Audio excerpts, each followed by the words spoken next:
This is Tim, This is Jason. and this is Critiquing Comics.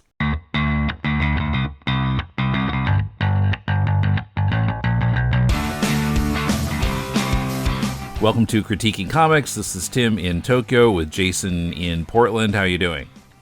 I am suffering from allergies. It's allergy season here. The city is covered in pollen, and my face is exploding. So if I break into tears, I want you to know it's not the comic book we're reviewing. It's me. It's not them. It's not you. It's me.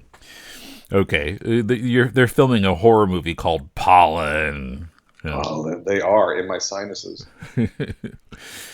So recently, Jason and I discussed a comic that was published by Blood Moon Comics, and after that came out, we got a message from Keith Rommel, who is the CEO of Blood Moon Comics, and also wrote a comic that was published by, of course, Blood Moon, called Usher of the Dead, and he sent us issue 1 and said, "Do your worst."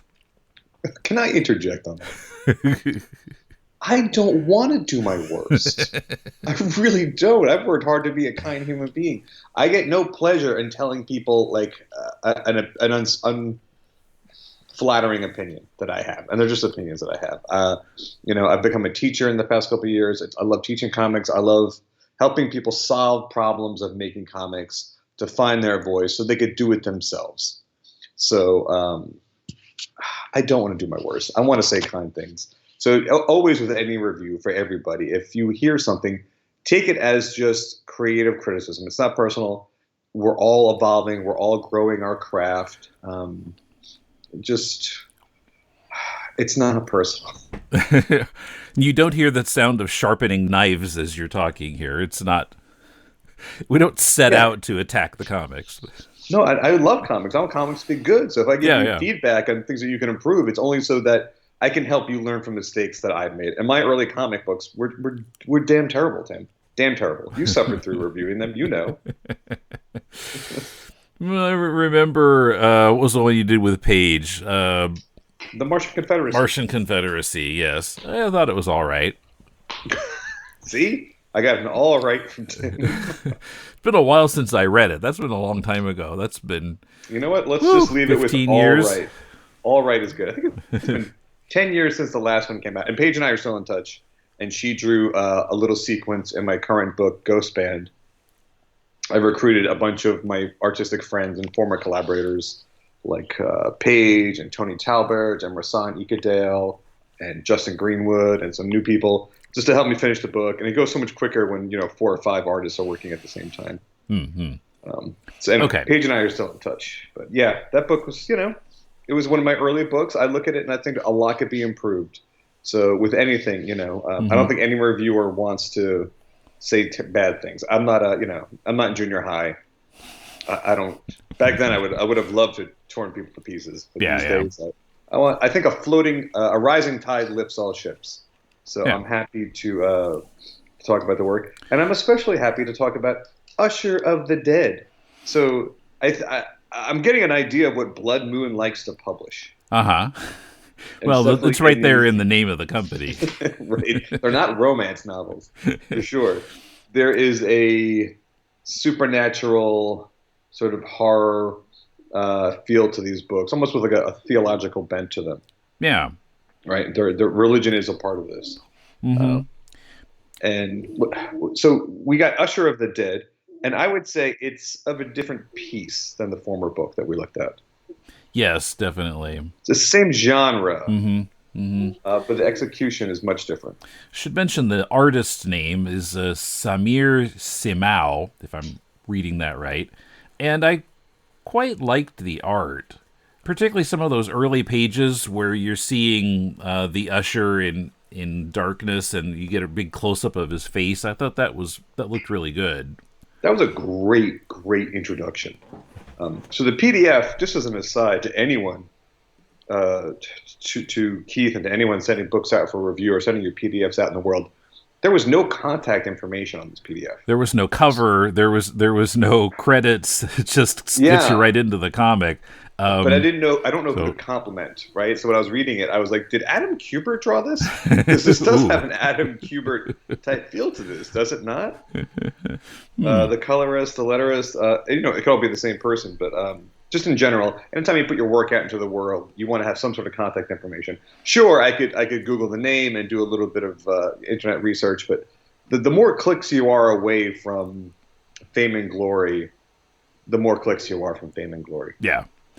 Yeah, so yeah, I did have to Google it, and I found on the previewsworld.com site, the Diamond site, written by Keith Rommel, art and so it says A/CA. I guess that means art and color art by Samir Samao. So yeah, That does he's not surprise me that it was the same colorist that doing all drew it the because visuals. they work together so well. The art in this is great. Hmm. It definitely has like a '90s Adam Kubert vibe to it, or maybe it's Adam. I can't tell the brothers apart, but the storytelling, the visual storytelling, is so good. Immediately, I got to page 2. I saw that big reveal of the face, and I thought, "Oh, we are in much more capable hands than we Hmm. were last time." Which Hmm. is just to say, this person probably has more experience in storytelling, has a better idea how the eye flows across the page, and once we get through that opening, which is great and mysterious and intriguing, we get to a second scene, and I want to compliment. So you have two different characters, and they have two different personalities, and that's Hmm. really, really clear through the dialogue and established. Yeah. But they also have two different visual silhouettes, which I think is really, really important and something that a lot of beginning artists overlook, is to Hmm. make people look physically different. So at a glance, can you tell them apart? Yeah. And at a glance, can you make assumptions about their lifestyle or how we're supposed to feel about the character? Yeah, definitely. Yeah, because we got Collier, who's this kind of overweight, balding guy, and Will, who is slimmer, still has his hair, and yeah, just by they have completely different silhouettes. So Well, Will is yeah. successful in business. That's why he gets to keep his hair. Right, the more money you make, the more hair you have. That's how it Everybody works. knows But this. I don't know It's a why I fact. still have hair. Well, mine's going fast, let me tell you. Um, and in real life, we don't want to make assumptions about people, right? People can surprise you, but in comic books, visually at a glance, we're supposed to have an impression of people. Hmm. And I thought the artist did a fantastic job of that. Yeah. So yeah, Will is so he's a Christian. We find out eventually. That's not like the first thing we find out about him. Yeah, he doesn't hide it. And so he seems like a good guy. And then Collier is the type who gets in trouble all the time. And he says, he's not interested in church. He says being in the Boy Scouts is gay, whereas Will was in the Boy Scouts. And but yeah, I really liked having grown up in the church. I'm not super religious now, but I liked the portrayal of Will as a Christian because like he's not super preachy. He's not like this really pure guy. He drinks beer. It feels really realistic, a realistic portrayal of a Christian. Yeah, I didn't think he was over the top. I mean, exposition, identifying people's like religious beliefs in casual conversation is always going to be tough to do because it usually just doesn't come up in casual conversation. Hmm. So there was one line here where there's like a giant explosion outside, and Will says, "I was starting to think the apocalypse started and the second coming of Christ was upon us." Hmm. I don't know that I would jump to that conclusion. No. It's quite a leap. But you give it that the convention. You have to get us into the story, into these characters pretty quickly. The colors are great. The character work is great. If you took out all the dialogue in this, you could look at the body grammar of these characters and follow it. Hmm. Yeah, so just really, really highly professional work with the color, the art. The writing is pretty good. You know what I'm going to say though? I have to ding. There's a couple of parts with the lettering. Oh, yeah, I had that in my notes too. The narration boxes are in this italicized font where the lowercase f looks like a capital P practically, except that the two lines don't quite meet. But yeah, I found that a little hard to read. The regular dialogue font is fine, I thought, but Yeah, I think that's a font I've seen before. I'm talking more about like stacking the dialogue in a balloon, so it's also the shape of the balloon. So a lot of these balloons have a long line of dialogue on the top, so there's a bunch of dead air. yeah, there were a couple of places where, like, let's see, page 5, where Collier's talking in the first panel, and he's got like a kind of double word balloon, and the Like words in the first part are a little almost overlapping the words in the second part. It they're doesn't look crashing very into the good. second Yeah, part. the Yeah. word you and the word everything are kind of stuck together. And there's too much dead space. So when again, like in the next balloon, it's the least I could do. It's just not stacked right. You need to move those words around, and you can usually do that. If this is done in Illustrator, I believe it's there's one of the font tools can do that for you. But also in that same balloon where Will is talking, his balloon line goes over the panel and into the other panel, and you could block that off with it's called a minus back in Illustrator, where you can put a block over there and make it so the balloon butts up against it flat, the panel border. Just little things like that. And honestly, it's the only thing about this that told me this wasn't like a Marvel comic, because it is really professionally done. And it is, they should be really proud of themselves.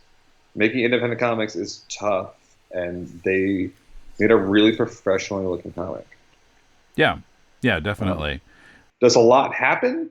No, not. I mean, it's two different scenes, right? There's a scene on Earth, and there's a scene in this other space where the Usher of the Dead Yeah, is talking about their function in good and evil. yeah. The usher is kind of serving a crypt keeper function here, except he's a little bit more tied into the action. We're not quite clear, at least I wasn't, on exactly like this demon has arrived in where Collier and Will are, and it wasn't clear to me how much connection the demon had to the usher. They're seemingly unrelated at the moment, but we're also in the beginning, right? Right. Then just as the demon is kind of coming, I guess the demon was like, he came down like a meteor or something, but He now climbed out of the earth. he's coming out of a hole. Yeah. And then just as that's happening, then we get this 4-page soliloquy by the usher, and I was kind of thrown by that. I was like, what's this doing here right now? Felt like, this the story over? Like, oh, now we're back to Will and Collier. I did the same thing. I looked at the page count to be like, wait, are we done? Yeah, What yeah. happened? But honestly, I would say that narrative sequence is probably my favorite in the book of the two scenes that are going on. I really enjoyed that quite a bit. I think the art especially is so on point Yeah, yeah. on both of them. So the artist, it's a good collaboration. Now, does this feel like kind of a I was a little bit puzzled at the ending still. Like, what exactly is this book? Is it going to be like one and done stories that are stuck together with the relationship to the usher, or is this going to pick up again next issue with these characters? I feel like if I had to guess, I would say this is picking up again with these characters. I think it's a slow pace, which is sort of it's really common in independent comics. And it's one thing I would like independent comics to do better is get through it a little bit quicker, because you don't always know. The next issue is not always guaranteed, right? Yeah, yeah. But yeah, I felt like there were still a few unanswered questions at the end of the story. Like, why did this demon show up, and why did he do this thing to Collier, and is it undoable? Or, I was still kind of asking why a lot. And maybe it could be revealed but through subsequent stories with different characters, and we could kind of say, oh, I get what's going on here. But yeah, I kind of wanted a continuation of this. To your point, though, like if you want people to come back for the next issue, you should give them a tighter cliffhanger, like a tighter, like, what are we doing? Why are we doing it? His best friend gets turned into, he gets transformed into something other unhuman, and that's really the cliffhanger. But I felt like with just a tiny bit of tweaking of the dialogue, you could have had a stronger ending to make people come Right. back for the next part. I mean, yeah, I feel like that was the problem. You can't tell if it's continued or not, because it just needs a little bit. Either if this is the end, then it needs to feel a little bit more final, I think. And if it's not the end, then it needs to be a little more clear that we're going to pick it up next issue. And so I was kind of like, which way are we going from here? It has to continue because I'm unsatisfied with this as an ending. Mm-hmm. But it is more closure than the last book that we reviewed from Blood Moon. Mm-hmm. I would say it's a shower and a shave above the last book. A shower and a shave, okay. Yeah. But yeah, I mean, it's just, again, yeah, like you said, a tighter ending that could like get me to be like, oh, I can't wait to see what happens next. Instead, I'm like, well, this is interesting. This is all interesting. It's all well done. Mm-hmm. I think the writing is pretty good. I did not grow up with religion, so a lot of the stuff is, I want to say, science fiction to me. It's, it's interesting to a point, but I didn't grow up with it, so it's not going to land with me the same way as it will with someone who grew up with religion. My dad raised me on like Conan magazines. That was our religion. Comic books on Conan magazines. But you know what? Let's just say, well done, Blood Moon and Keith Rommel. Is that his name?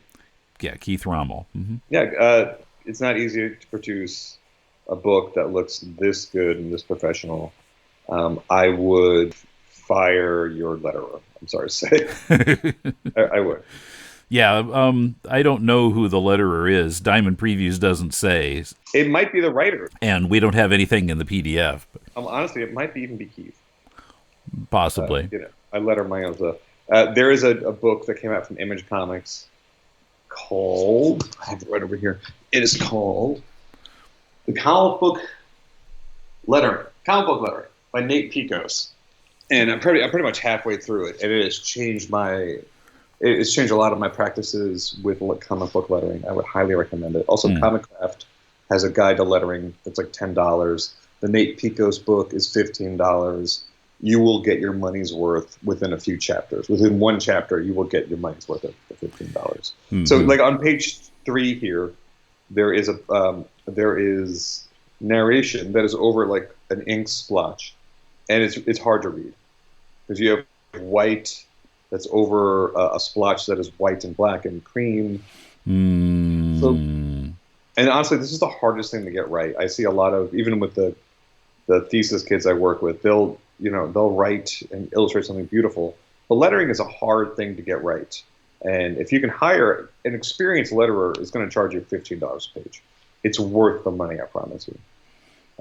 Because this work is so good that you want to present it in the artwork is so good, you want to present it in the best possible light. Mm-hmm. And just the color palette, going from these dark black and red scenes of this, netherworld to this bright blue sunshine. It's just great. It's a really thoughtful color palette and the illustration, and it was just a really delight to open up this PDF and see work this good. Yeah. So if you're thinking about it, can we recommend this to people? Sure. Why not? I would recommend Usher of the Dead. Absolutely. Yeah, it's in previews. You can find it. I would recommend you buy it. I would recommend they pay for a letterer. And I would recommend they put their contact info on PDF so people can compliment them and find them and buy their work. And send us the cover. Because this is worth supporting. Uh-huh. It really is. So congratulations to the team.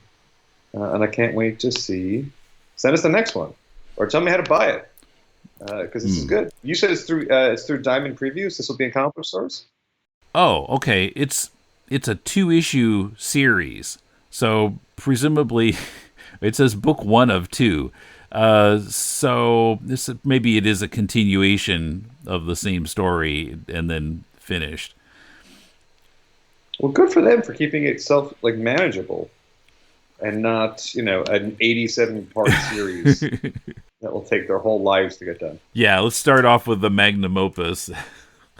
So many people do, though, Tim, because they have these giant ideas and they can't scale something back. Well, yeah, I mean, I know from experience, keeping it short is hard. I mean, my discontinued comic was going on, and that's easy for me, but to make it like a one issue thing, like how would I do that? But it's easier to finish. My ideas are too big. I know. But comics are brevity. There's an economy of storytelling where you have to dial things back. Because, it has to be produced. It has to be printed. It has to be put on a pallet. It has to be shipped.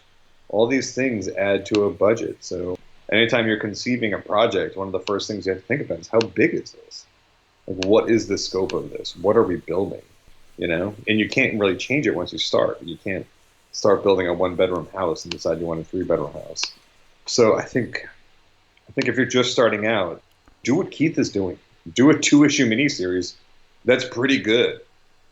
And then take what you've learned from this experience and working through Diamond, being in comic book stores, and do a 4-issue miniseries next time. That's even better. Yeah. Anyway, I love comics, Tim. I love to see good comics. I was really happy to see this one come across. So yeah. They're not always terrible, so this one was pretty good. The last one wasn't terrible. It was just the pages were in the wrong order. Yeah. It was my biggest complaint, is that they undercut their own storytelling by the arrangement of the scenes. And that you can't introduce a character in chapter 1 and then in chapter 2 have a big build-up to the introduction of a character we've already fucking met. Because so far, there's one character in this book, and you can't introduce him twice. But again, these are mistakes that young creators make, and you hear some blowhard like me tell you this, and you think, oh, of course, and, the next book will be better, just to shove it in my face. Yeah. So, yes, 2 thumbs up. We're the Siskel and Ebert of comics. Two thumbs up for Usher. I'm throwing some devil horns up for Blood Moon Comics and Keith Rommel. Hail the Dark Lord. This was a good one. Okay, so if you would like to send us your comic to critique, send a PDF with the cover and the credits, or a link to mail@deconstructingcomics.com, and we'll read it and talk about it here. So, till next time, this is Tim. This is Jason. And thanks for listening to Critiquing Comics.